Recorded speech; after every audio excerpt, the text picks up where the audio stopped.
Hey guys, welcome back. So today we have something a bit different. We are looking at a smart sprinkler controller. Full disclosure, this is a company, ImoLaza, apologies if I'm saying it incorrectly, that contacted the channel and offered to send us one of these to take a look at. So let's unbox this thing and take a look. Let's look at the features first. So it advertises itself to be a smart sprinkler controller. I believe this is the 8-zone version. Supports 2.4 gigahertz Wi-Fi down here. I don't see any mention of 5 gigahertz, which is pretty common for these. Advertises smart weather skip, smart saturation skip, automatic season adjustment, water delay, winterization mode, and smart cycle and soak. Not much else there. Okay, it looks like it supports rain sensors, master valve, well or pump start relay, water hammer minimization feature, weather station, and a water usage report. And speaking with the manufacturer, this device should support sprinkler systems where there is an indexing valve or individual zone valve. So we'll test that out as well because I'll be installing this on a system with an indexing valve. Let's open the box and see what we have. Do not return to store. Okay. Like I said, the 8-zone version. I'll give you some stickers, instructions, mounting template, that's cute, and the actual controller itself, which is actually surprisingly heavy. Let's get it out of this cardboard box. So this is going to be replacing a Rainbird ST8 that I installed years ago that I honestly just don't really like. It was I don't know, I guess after using it for a couple years and dealing with some of the quirks, it's really not, it's pretty annoying. So some of the things I don't like about it does not work well with indexing valves. So like with that one, if you just let it run a cycle, what'll happen is it'll start one zone and then right away it'll move to the next one, and then like it doesn't give it enough time for the indexing valve to like depressurize and toggle to the next zone. So it ends up watering the same zone over and over again. And I didn't see a way for it to put like a delay between zones other than like going in and manually setting the schedule with like a few minutes separation between zones, which is kind of annoying. Another feature I don't like, or not really a feature, an issue that I don't like with the Rainbird ST8 is, I don't know, just like the connection to it is kind of flaky. In fact, I can show you. So on my phone, let me open the app here. So here's the app. Yeah, wants location, doesn't really need it. We can skip that part. So let's go hit OK. Cancel. So let's go in here to just run a cycle. So now it's just a lot of waiting and like connecting to the controller, and like it seems like if you sit idle for more than a couple of seconds, then you have to wait to connect to the controller again. So it's not like a real-time interface. It seems like there's a lag. So this is what I was talking about. If I wanted to run all these zones, I can't just do that. Otherwise, it'll just run one zone. So what I end up doing, and again, this is because it's an indexing valve, I'll do that, and I'll hit run. And then you see it's pending, again, due to the non-real-time nature of how this works. And then I'll just set a timer on my watch to go back in the app and like run the next one. So it's really not very automatic if you want to run a zone on an ad hoc manner, like if the lawn isn't looking so hot. So there's your updating. So it's just, I don't know, it just feels like really outdated and antiquated. Not a fan of it anymore. Anyway, back to the ImoLaza. I'm hoping that this will solve some of those problems. Let's see what else we got here. It comes with installation hardware, a little screwdriver. Don't know if there's anything else in the box. Guessing no. Yeah, there's nothing else in there. So this should be everything we need to do the actual install. So let me stop yapping. We'll go to where we're going to install this, and we will set up. We'll uninstall the ST8, and we'll install this bad boy. Catch you in a minute. All right, so it's a week later, but with the magic of time travel and video editing, it's only a couple seconds later for you guys. This is the controller we're going to be replacing. It's a Rainbird ST8. I did do a video review on this controller several years ago. I mean, it's all right, but there are much better controllers in the market. I'm hoping that this ImoLaza will be one of them. So again, weaknesses here. This thing just does not work very well with indexing valves. And by indexing valves, I mean this type of setup. So we have a pump down here, which pulls water from a canal, goes across there, that's the indexing valve right there. That requires for that valve to switch over to the next zone, it requires a drop in water pressure for the valve to cycle, and the ST8 just doesn't seem to work that well. It just goes from one zone to the next pretty quickly, and it doesn't cause that pressure to drop, and therefore the valve doesn't cycle very well. So hopefully the ImoLaza will solve that. So again, pump comes up to this pump start relay in this box right here, and that goes back to our controller. And for whatever reason, those indexing valves are pretty common in South Florida, which is where I'm located. Other types of setups include just individual zone valves, which is what I personally prefer. You have a lot more control over the sprinkler system. A lot of sprinkler controllers support that just fine, but again, that's not very common in this area for whatever reason, probably due to cost. So enough blabbing. I'm going to get this thing off the wall. We'll get the ImoLaza mounted, and I'll walk you through the installation process.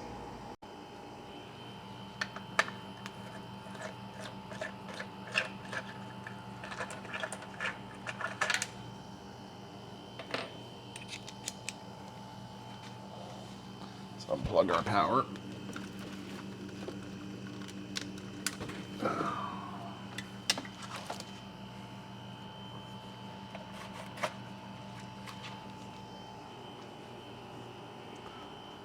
Always good to make a note of what your wiring looks like. So it looks like we have 24 volts AC coming in from the transformer, and we have our common and our master valve. That's all you have on this type of setup. So uninstallation was pretty easy, as you can tell.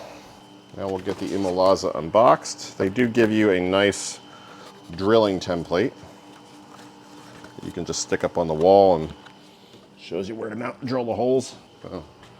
Something like that. Used a level on this mounting template just to mark the location of the 3 screw holes. I'll use a hammer drill because this is a concrete wall, again, South Florida. And we'll get things mounted. I had originally planned to use Tapcons to install this, but I brought the wrong size hammer drill bit. So that's what happens when your vision starts to go. You start to get lazy and not put the reading glasses on, and you make mistakes, which is what I did. So I brought a Tapcon or a hammer drill bit for 1/4 inch, but they don't fit. So, well, they don't fit the ImoLaza. So I'm going to use the fasteners that came with it.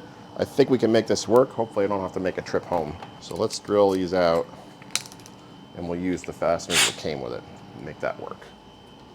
All right, get ready to cover your ears.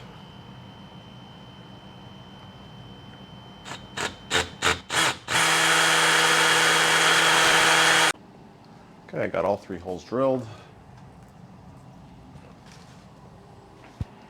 The 3/16 drill bit works just fine for the fasteners that come with it.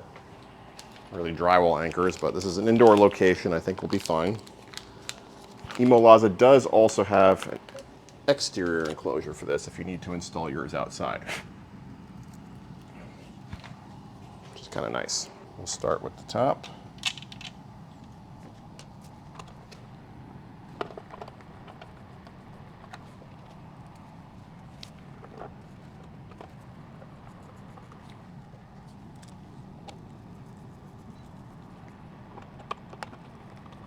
Cool. You guys probably can't tell, but that's pretty dead on. All right, so next step is to wire the thing up. So let's get our power supply all ready. I do like how they actually just give you a proper barrel connector on the end and don't give you just bare wires like the ST8 did. So that's kind of nice. Let's see if the power supply is going to be long enough. The outlet is all the way over here off camera.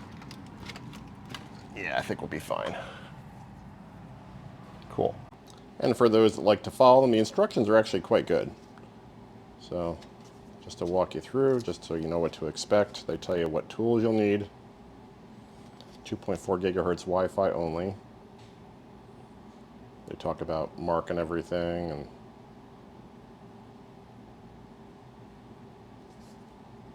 let you pause if you need to read any of this stuff.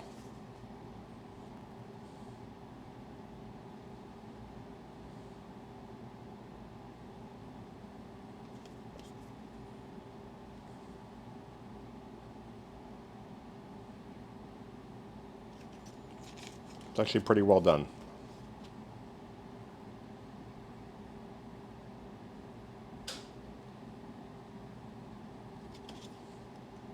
And this is what I was talking about before. This is what in my opinion, is a better irrigation system. So you have individual zone valves here, like 1, 2, 3, rather than just a pump start relay and an indexing valve, which is what we have here. So don't have a lot of wiring to do, but if you do have one of these types of setups, you'll have more wires at the controller. Well, you notice that I do have those wires at the controller, but they're just wrapped up here, right here. We're only using these two, which go to the pump start relay.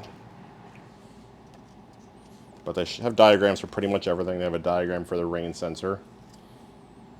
We don't have a rain sensor here because we're drawing water out of the canal, so don't really need to be mindful of how much water we use, but you may have one of those, especially if you're on city water. Wireless rain sensor. And this is what we care about, PSR, pump start relay wiring. So I have a nice diagram here that shows how to do that. And from there, you're ready to use the app. So I'll hook up these wires and we'll get things going here. And they do give you a nifty little screwdriver that comes with the kit. So we'll connect our white wire to common. I think that's how we had it before. Don't think it matters a great deal for a relay. Pardon my head. I do like that they have proper screw terminals. A lot of even some of the more expensive ones have like push to connect, and I'm not a huge fan of those. We're going to hook the black wire up to the M terminal, which is for a master valve, or in this case, a pump start relay that acts as a master valve.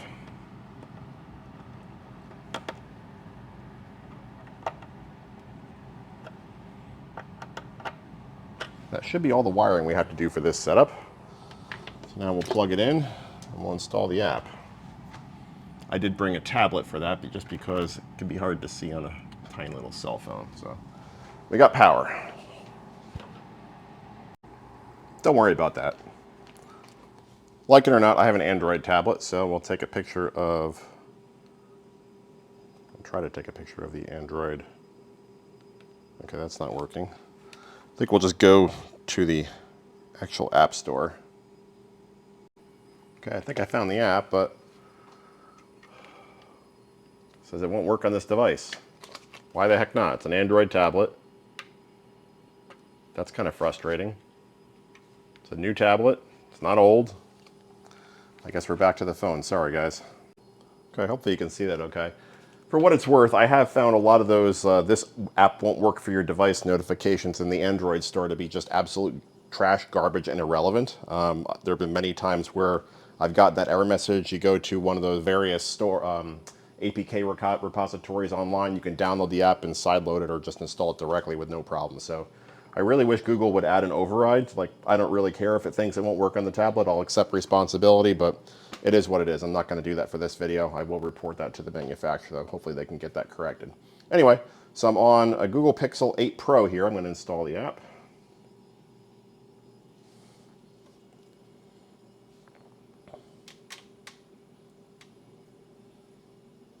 Okay, the app is installed. Let's open it up.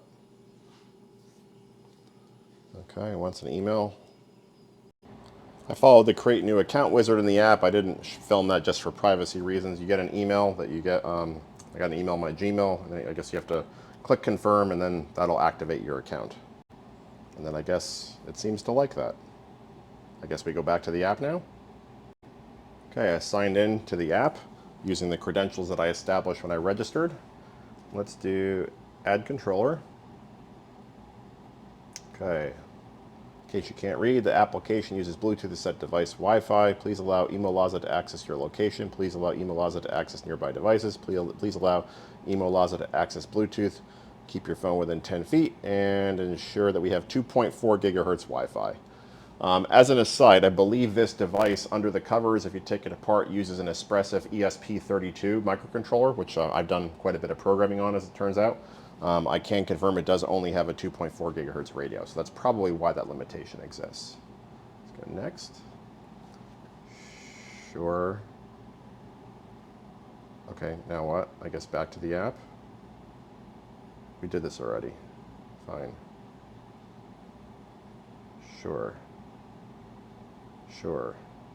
Okay, so it seemed to find it. A little kludgy experience there. I don't know if that's Android or if that's the app, but we found it. We'll connect to that one. And I guess I entered the Wi-Fi password. Okay, it seemed to like that.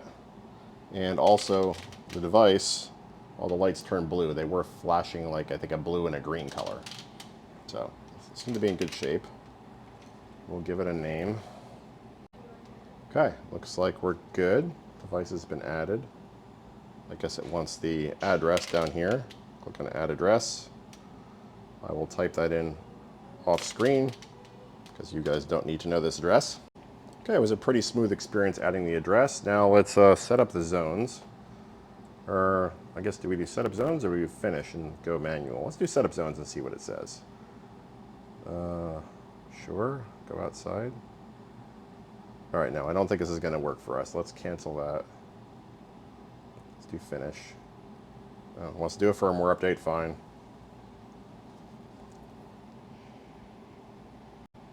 Okay, it's doing some kind of update.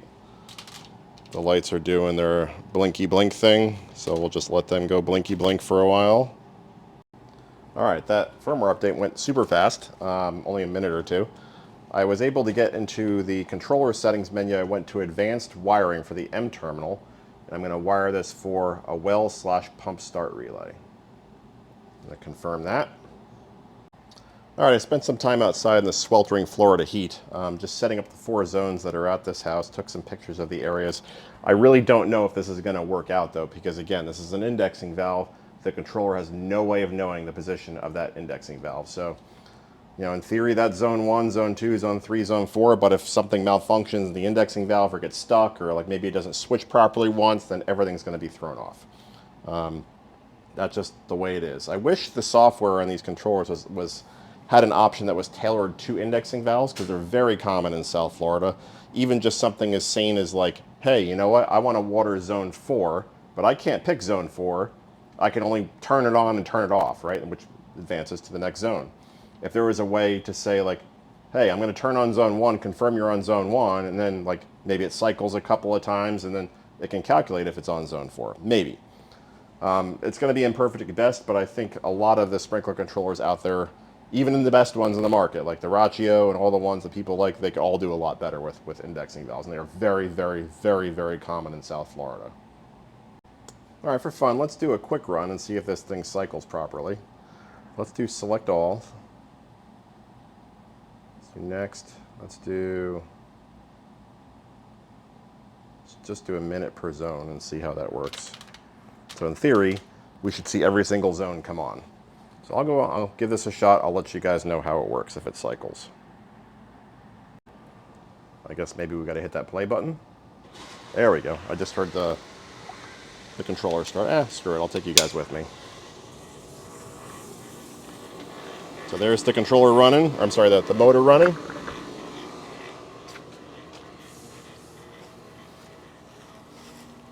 Okay, that is what I think was configured to be zone 1 there. That should run for a minute. Then zone 2 should come on. Should be getting close. Everything's running fine though.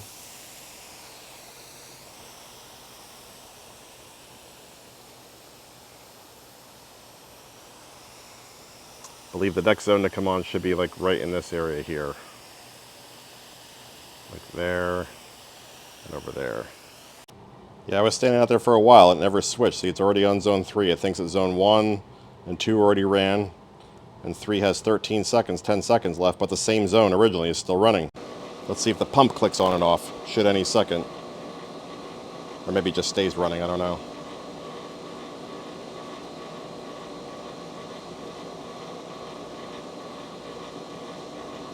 Yeah, it is. Might need to make an adjustment somewhere, because it's on zone 4 now. So it's about a week later. I had an opportunity to converse with the manufacturer about some of the observed issues. Long story short is the quick run on this does not support a delay between zones. I have absolutely no idea why. It doesn't really make any sense, but the manufacturer said they would take that into account and hopefully add that feature in the future. They did not give me a timeline. On the more positive note, if you do a scheduled run, you can actually put a delay between zones there. So if you want to run zone 1 and then zone 2, zone 3, zone 4, you can do, I think, as little as a minute delay between zones, which should be fine for an indexing valve.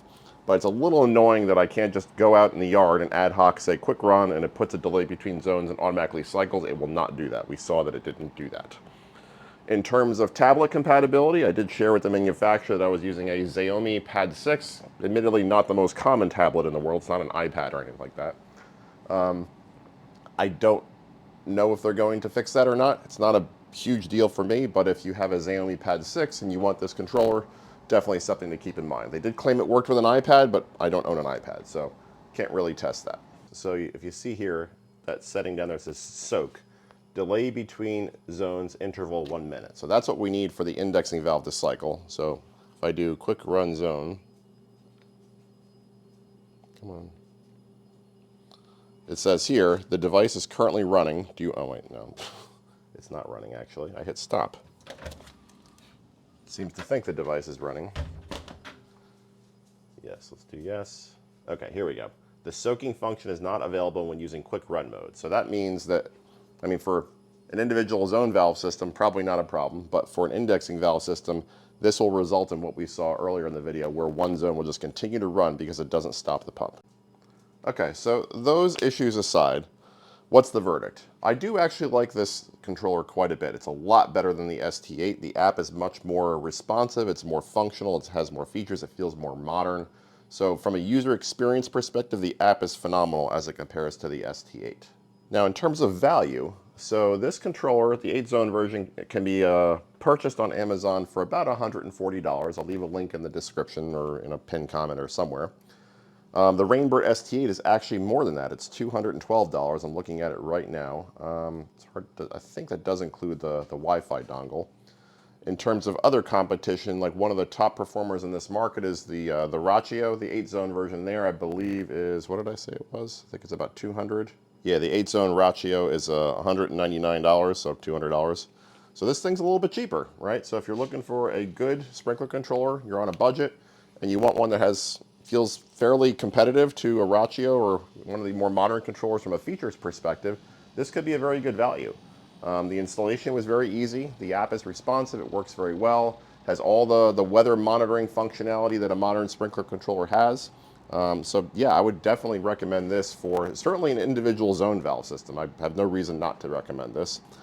Indexing valve system, I think there's still some room for growth there. I have been communicating with the manufacturer. They seem open to improving the functionality for indexing valves, so perhaps more to come there if they're able to fix some of these issues and or add some features tailored toward indexing valves. I'll update this video or I'll post a new video. This could be a very, very nice product because not many manufacturers handle indexing valves very well because they are unique. And it's just not a very well covered market, but they are extremely popular in South Florida. I would say at least 90% of the homes that I visit or I work on in South Florida have indexing valves. It's cheaper, they're readily available, it's simpler to install. So that's just the reality down here. I realize in other parts of the country you may see more commonly individual zone valves. But all right, at this point I'm just blabbing. So like I said, definitely a step up from the Rainbird ST8. I would say comparable to the Rachio or one of the more popular ones at fairly significant discounts, $50 cheaper. Anyway, hope you liked this video. If you did, please subscribe, stay safe, and thanks for watching, everybody. Take care.